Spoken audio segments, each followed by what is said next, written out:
Hey everyone, welcome back to Corporate Decoder.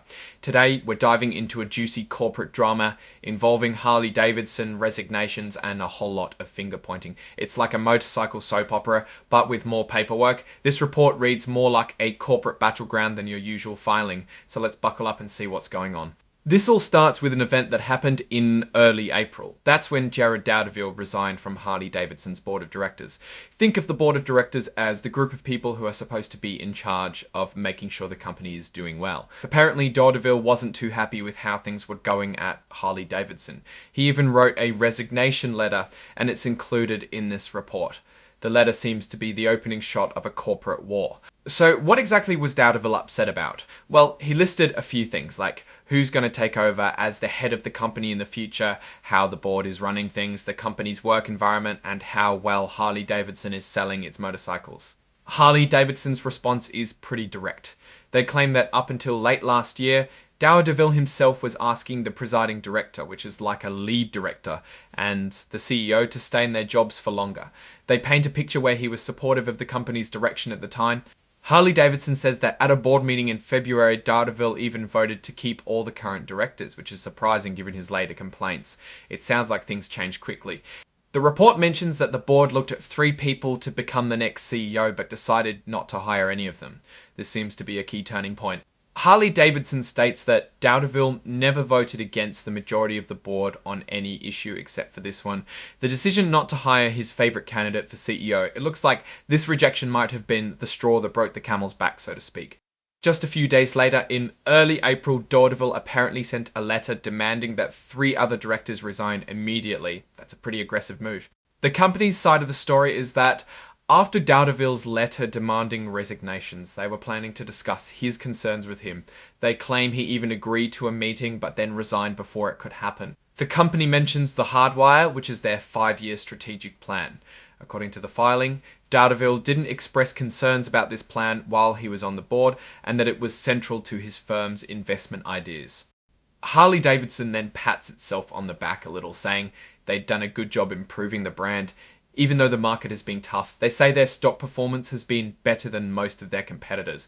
The company also defends its work environment, saying they've had a hybrid and remote working model for a while now, which allows them to hire talented people from all over. They state that Doudeville never complained about this before. Harley-Davidson says that employee turnover, meaning people leaving the company, was the lowest in its history last year, and that employee engagement, or how happy people are at work, was the highest since they started measuring it.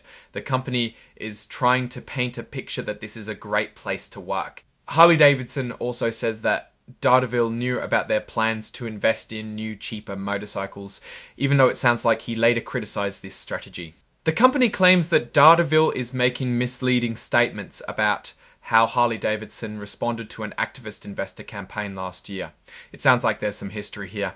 Finally, Harley-Davidson addresses the issue of its dealers, the stores that sell its motorcycles. They say they're working on reducing the number of motorcycles the dealers have in stock and helping them make more money, even though the market is struggling. The company says that they will continue to engage with Atch partners, who are likely the people Doudeville was representing, but each director will make their own decisions in the best interest of all shareholders. They're emphasizing that everyone on the board is acting independently. Harley-Davidson promises to give Doudeville a copy of this report so he can see what they're saying about him. Now, what does all this mean? Well, it looks like there was a major disagreement on the board of directors, possibly about the future direction of the company and who should be leading it. Doudeville seems to have lost confidence in the company's leadership and decided to resign in protest. Harley-Davidson is clearly trying to defend itself and paint Doudeville as someone who is now changing his tune. They're emphasizing that he supported the company's strategy in the past and that he's now unfairly criticizing them. Ultimately, this is a sign of trouble at the top. When a board member resigns like this and airs grievances, it suggests there are deep divisions within the company. This can create uncertainty for investors and employees. Assessing Harley-Davidson's direction is tricky after this report. On one hand, they claim to be performing well and executing their strategy.